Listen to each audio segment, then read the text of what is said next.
Twice in 2 days, we're spoiling you. As president, it's my solemn duty to ensure America's national security while vigorously pursuing every path to peace. Toward this end, I have repeatedly pledged to halt the decline in America's military strength and restore that margin of safety needed for the protection of the American people and the maintenance of peace. During the last several years, a weakening in our security posture has been particularly noticeable in our strategic nuclear forces, the very foundation of our strategy for deterring foreign attacks. A window of vulnerability is opening, one that would jeopardize not just our hopes for serious productive arms negotiations, but our hopes for peace and freedom.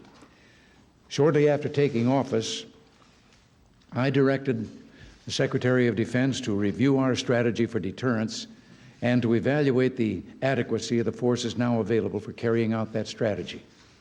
He and his colleagues, in consultation with many leaders outside the executive branch, have done that job well.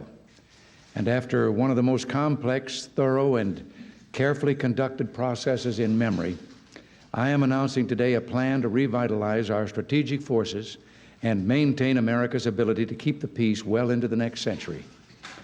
Our plan is a comprehensive one. It will strengthen and modernize the strategic triad of land-based missiles, sea-based missiles, and bombers. It will end long-standing delays in some of these programs and introduce new elements into others. And just as important, it will improve communications and control systems that are vital to these strategic forces. This program will achieve three objectives. It will act as a deterrent against any Soviet actions directed against the American people or our allies. It will provide us with the capability to respond at reasonable cost and within adequate time to any further growth in Soviet forces. It will signal our resolve to maintain the strategic balance, and this is the keystone to any genuine arms reduction agreement with the Soviets. Let me point out here that this is a strategic program that America can afford.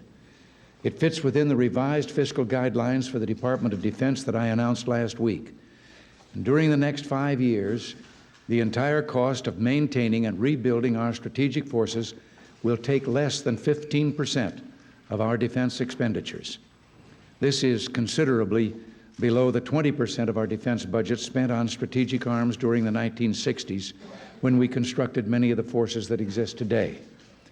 It is fair to say that this program will enable us to modernize our strategic forces and at the same time meet our many other commitments as a nation. Now let me outline the 5 main features of our program. First, I have directed the Secretary of Defense to revitalize our bomber forces by constructing and deploying some 100 B-1 bombers as soon as possible while continuing to deploy cruise missiles on existing bombers. We will also develop an advanced bomber with stealth characteristics for the 1990s. Second, I have ordered the strengthening and expansion of our sea-based forces. We will continue the construction of Trident submarines at a steady rate. We will develop a larger and more accurate sea-based ballistic missile. We will also deploy nuclear cruise missiles in some existing submarines. Third, I've ordered completion of the MX missiles. We have decided, however, not to deploy the MX in the racetrack shelters proposed by the previous administration or in any other scheme for multiple protective shelters. We will not deploy 200 missiles in 4,600 holes, nor will we deploy 100 missiles in 1,000 holes. We have concluded that these basing schemes would be just as vulnerable as the existing Minuteman silos. The operative factor here is this: no matter how many shelters we might build, the Soviets can build more missiles more quickly and just as cheaply. Instead, we will complete the MX missile, which is much more powerful and accurate than our current Minuteman missiles, and we will deploy a limited number of the MX missiles in existing silos as soon as possible.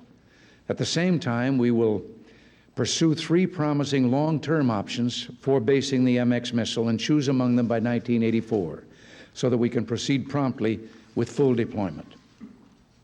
Fourth, I have directed the Secretary of Defense to strengthen and rebuild our communications and control system. a much neglected factor in our strategic deterrent. I consider this decision to improve our communications and control system as important as any of the other decisions announced today. This system must be foolproof in case of any foreign attack. Finally, I have directed that we end our long neglect of strategic defenses. This will include cooperation with Canada on improving North American air surveillance and defense, and as part of this effort, I've also directed that we devote greater resources to improving our civil defenses. This plan is balanced and carefully considered, a plan that will meet our vital security needs and strengthen our hopes for peace. It's my hope that this program will prevent our adversaries from making the mistake others have made and deeply regretted in the past. The mistake of underestimating the resolve and the will of the American people to keep their freedom and protect their homeland and their allies. Now, I can only remain here for a few minutes, and I will do so for just a few questions that might deal with the statement or with policy, but for all the technical matters, I am going to turn you over to Secretary Cap Weinberger. Yes, Helen. President, would you be ready to use these new systems as bargaining chips in arms talks with the Soviets? Oh, I think everything having to do with arms, Helen, would have to be on the table. Yeah. Mr. President, when exactly is this window of vulnerability? We heard yesterday the suggestion that it was right now. Earlier this morning, a defense official indicated it was not until 84 or 87. Are we facing it right now? Well, I think in some areas we are, yes. I think the imbalance of forces, for example, in the Western Front and the NATO line, we are vastly outdistanced there. I think the fact that right now they have a superiority at sea. Mr. President, if there is or will be a window of vulnerability, why is the MX any less vulnerable if it's in silos, the location of which the Soviets presumably already know, unless we were going to launch on their attack? I don't know, but maybe you haven't gotten into the area that I'm going to turn over to the Secretary of Defense. Because the silos will be hardened. Yes. I could say this. The plan also includes the hardening of silos so that they are protected against nuclear attack. Now, we know that is not permanent. We know that they can then improve their accuracy, their power, and their ability. But it will take them some time to do that, and they will have to devote an effort, a decided effort to doing that. So this is a way then of buying time, sir? In a way of narrowing that window of vulnerability. Mr. President, some people already are saying that your decisions are based to a large extent on politics, domestic politics. And let me ask you about 2 points. One, that you never considered the racetrack system because it was proposed by Jimmy Carter. You didn't want to have anything to do with something that he had proposed. And two, that you're not basing the MX in Utah and Nevada because of opposition from the Mormon Church and your good friend, Senator Paul Laxalt. And I can tell you now, no, the entire study of the basis for basing, got tangled up there with two words that sounded so much alike. The MX missile was a very thorough study of all those proposals that have been made.